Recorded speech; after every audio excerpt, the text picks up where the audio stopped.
Hello students, welcome to our next class. So in the previous class we have discussed about the chi-square test.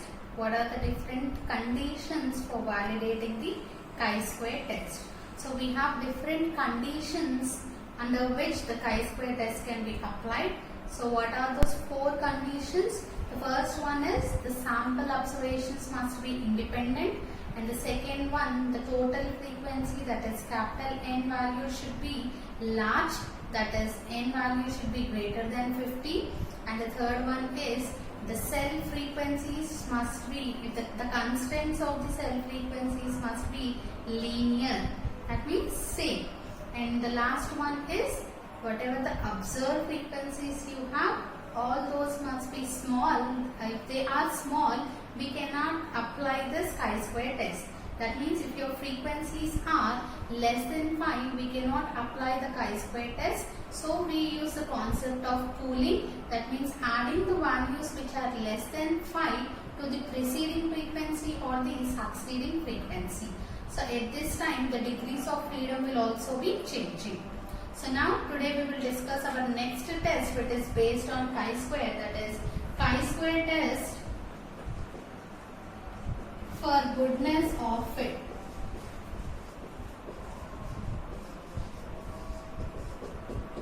So whatever the values we have fitted for our observed data, whether that values are the best fit or not, can be known by this chi-square test. So it is the most powerful test. It is the most powerful test for testing the significance between the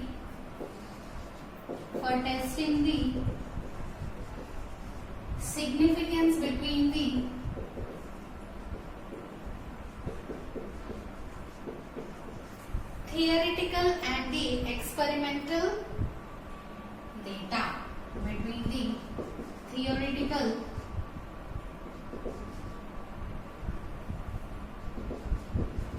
or the experimental data. So to know the significance difference between theoretical data and the experimental data. So what does theoretical data means? The observed values. So we will be having the observed frequencies.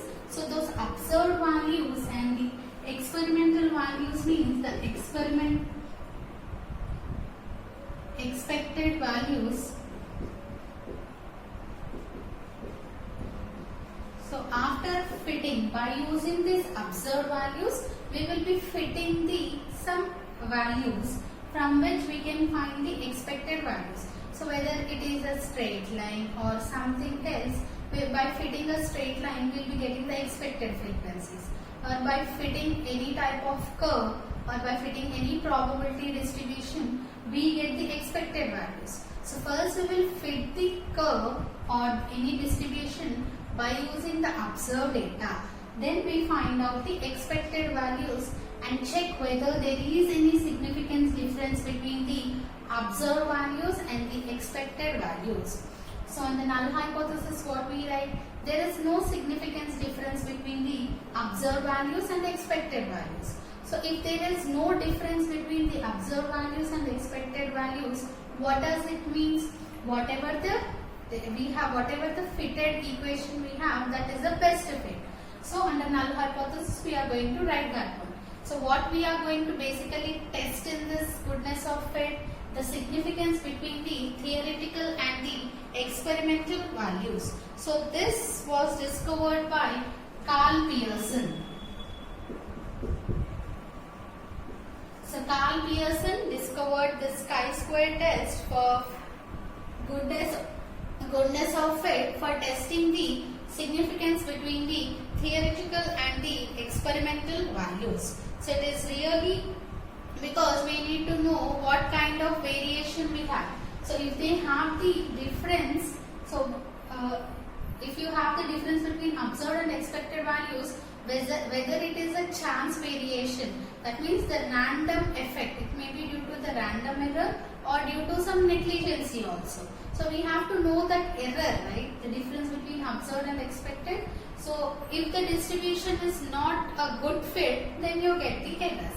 So it is important to check whether the fitted values are the good fit or not. So for that we use the concept of chi-square, a test for goodness of fit, which was discovered by Carl Pearson. So here we are going to know whether the variation that is due to chance or it is really due to the inadequacy of the theory to fit the observed data. So whether the observed data is inadequate, that means not sufficient to fit the required data, we can be known. So first we are going to write our null hypothesis.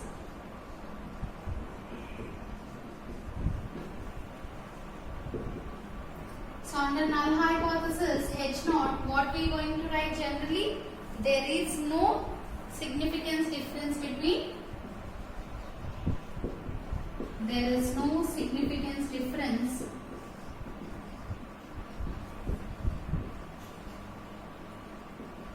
between the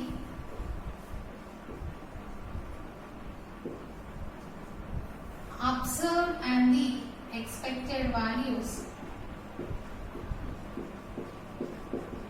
or you can simply write theoretical and the experimental values or data.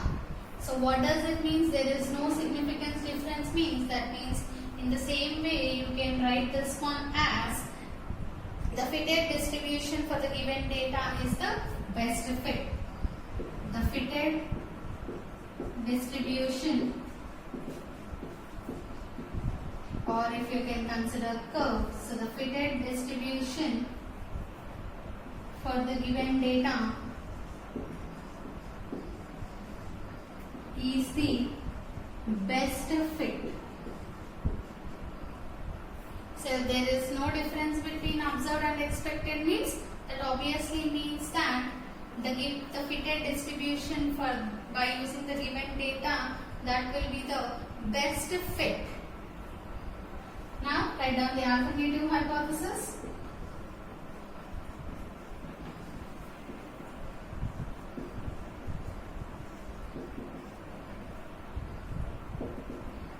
So under alternative hypothesis, what we are going to write? There is a significance difference. There is a significance difference between the observed and expected values. Between observed and expected data or expected values, or you can write this one as the fitted distribution for the given data is not the best fit. The fitted distribution for the given data is not the best fit. So first, define your chi-square test, why it is used. So it is used to test the significance between the theoretical and experimental data, which was derived by Carl Pearson, to know that really the error is due to the inadequacy of the data to fit the best fit or not. Then write down your alternate null and alternative hypothesis. So in the next step, we are going to write our test statistic.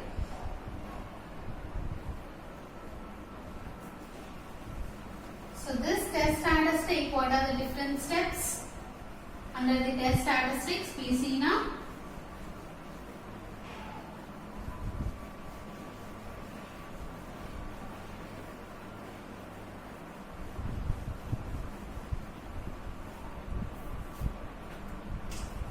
So test statistic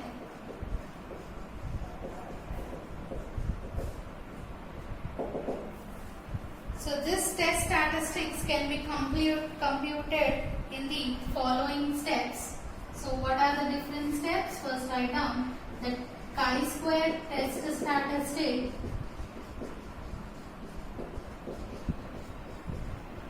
can be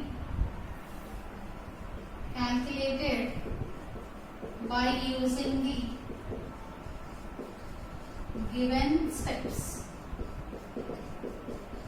So what are the different steps which are involved to calculate the chi-square test statistic? Now we will see. So first thing is we have to compute the expected frequencies. Compute the expected frequencies.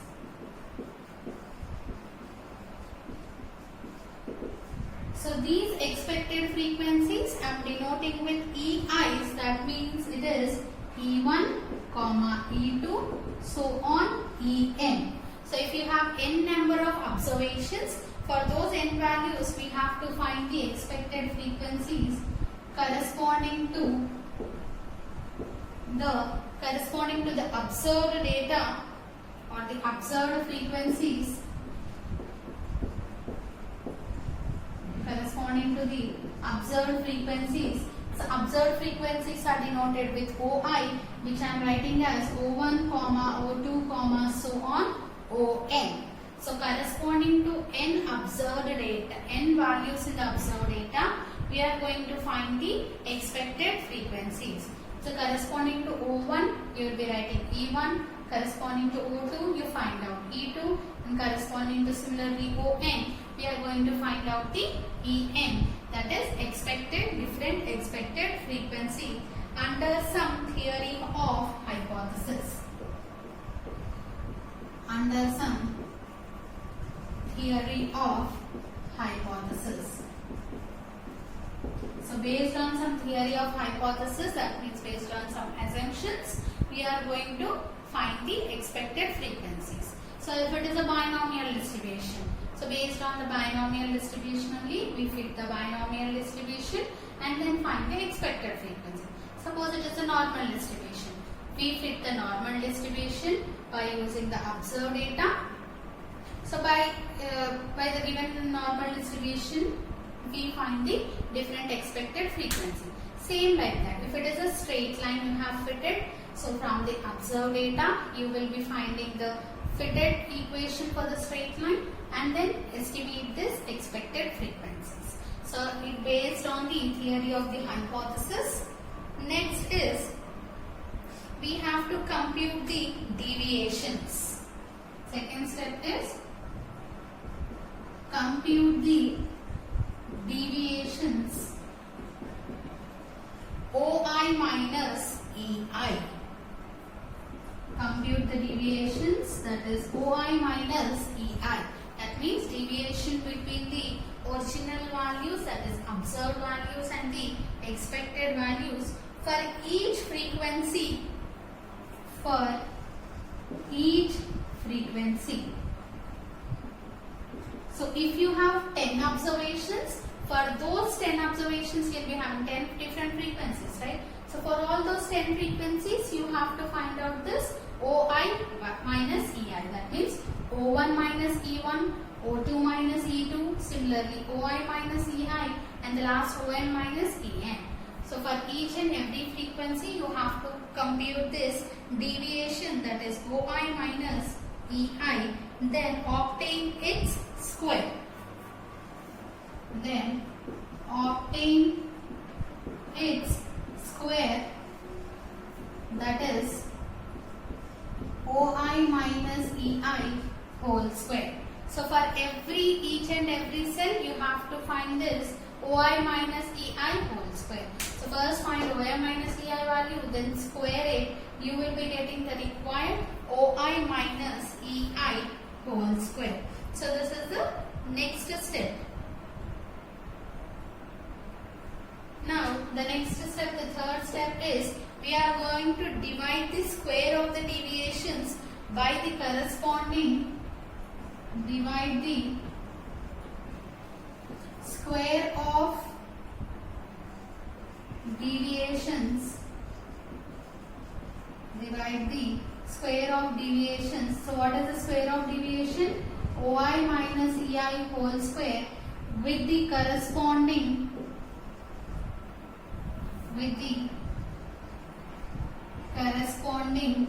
expected frequencies.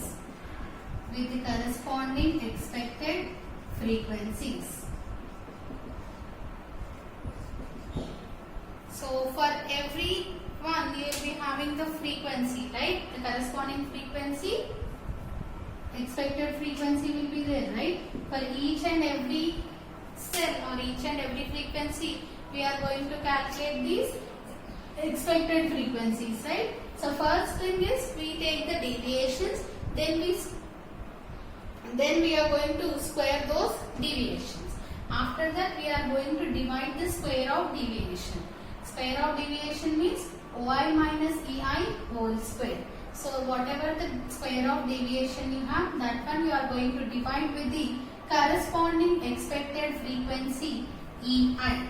So if it is the first observed value or the first deviation, what is the first deviation? O1 minus E1 whole square. So that should be divided with the corresponding expected frequency. So for this one we are calculating for first frequency. So O1 minus E1 whole square divided by respective corresponding frequency is E1. So O1 minus E1 whole square by E1. Similarly second one, O2 minus E2 whole square divided by E2. So you have to find out this value, that is OI minus EI. So what is the value we are going to get? OI minus EI whole square divided by EI. So we have to obtain this value in this third step. So first step we will calculate observed frequencies, second step we find the deviation, then we square those deviations, and in the next step we are going to divide those square of deviations with the corresponding expected frequencies. Now add all the values to obtain, which are obtained in the before step. So fourth one is add all the values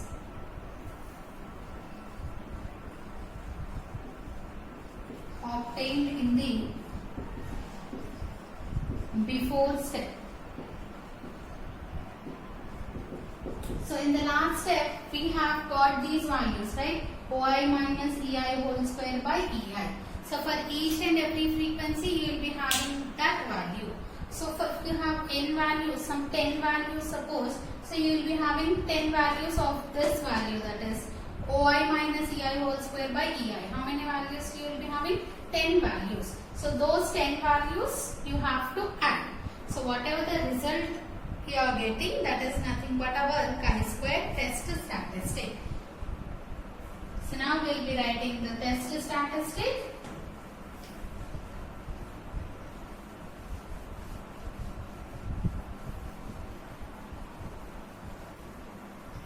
So add all the values to obtain in the before step to compute the test statistic.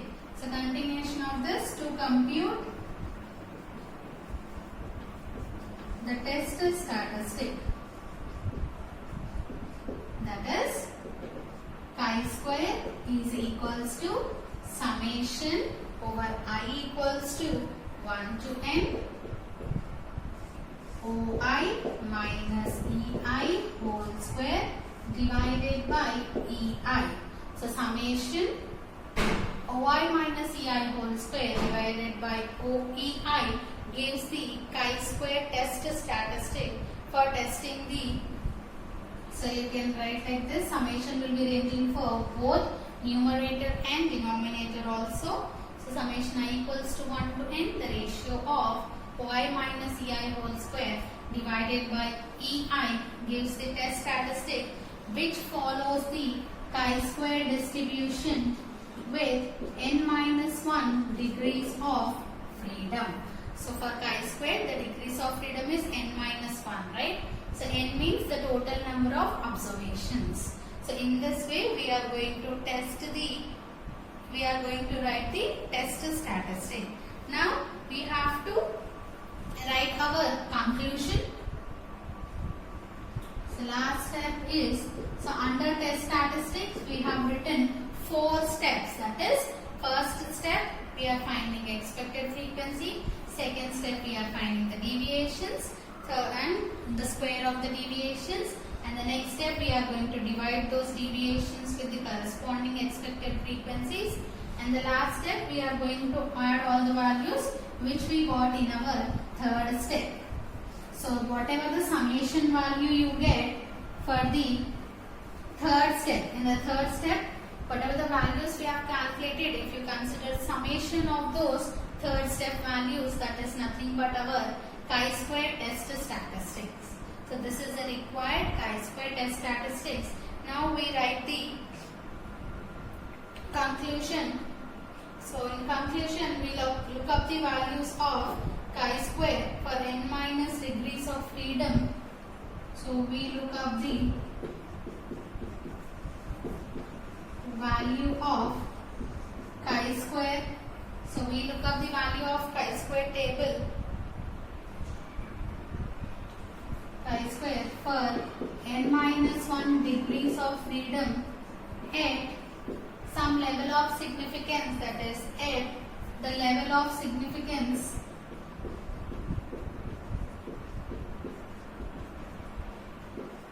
alpha. So at alpha percent level of significance, and for n minus degrees of freedom we are going to check this chi-square value. So usually it will be 5% or 1% from the table of significant value of chi-square. So from the table of significant values of chi-square. So we will be having the chi-square table value. That means it gives all the significant values for the chi-square at different degrees of freedom and at different level of significance. So this is nothing but, that is, chi-square table value means chi-square tab equals to chi-square at alpha percent level of significance and n minus 1 degrees of freedom. So compare this value, compare chi-square calculated value in the before step. So chi-square calculated value obtained in before step, that is by using the test statistic we got the chi-square calculated value. So we are going to compare this value with n minus 1 degrees of freedom, that is chi-square table value. So what is the conclusion? So we have got this calculated value and the table value. Now we are going to compare this calculated value with the table value. So if the chi-square calculated value, so chi-square calculated value is less than or equals to chi-square table value, that is at alpha percent comma n minus 1 degrees of freedom, then accept the null hypothesis. Then accept the null hypothesis, that is H naught, and conclude. So what is the conclusion we are going to give? Accept H naught means there is no significance difference between the observed and expected data. We conclude that there is no significance difference between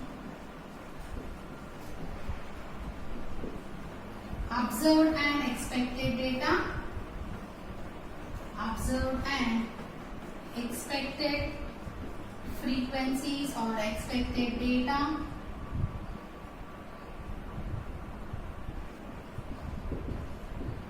So if there is no difference between observed and expected frequency means that is the fitted distribution is best fit. That is fitted distribution is the best fit. So you have to write all these steps under your conclusion and all the steps under the test statistic also. So if calculated value is less than or equals to table value, that is chi-square table value at alpha % level of significance and n-1 degrees of freedom, then we are going to accept the null hypothesis. Otherwise,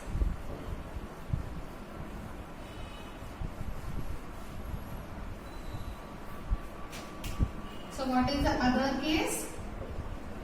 So otherwise, if the chi-square calculated value is greater than chi-square table value at alpha % level of significance and n-1 degrees of freedom, then we may reject the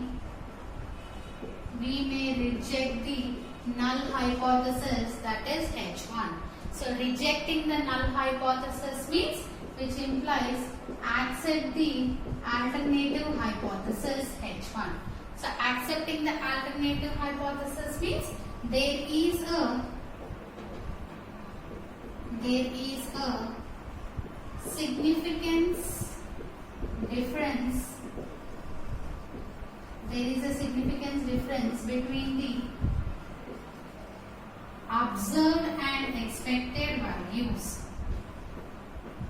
Observed and expected values, that is the fitted distribution is,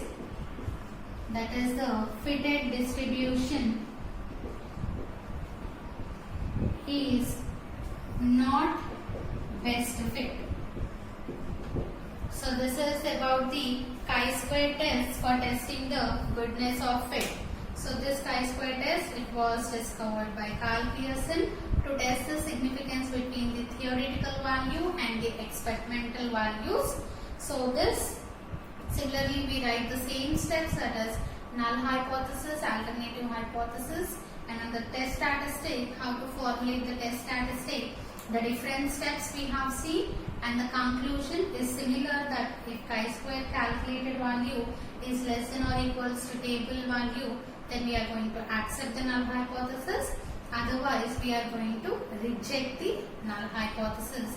That means we will be accepting our alternative hypothesis. So in the next class, we will discuss the problems which are based on this chi-square test.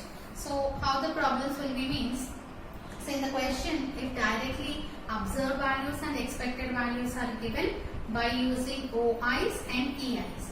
OI means observed values, EI means expected values. So by using OI and EI values, we can directly calculate the test statistic.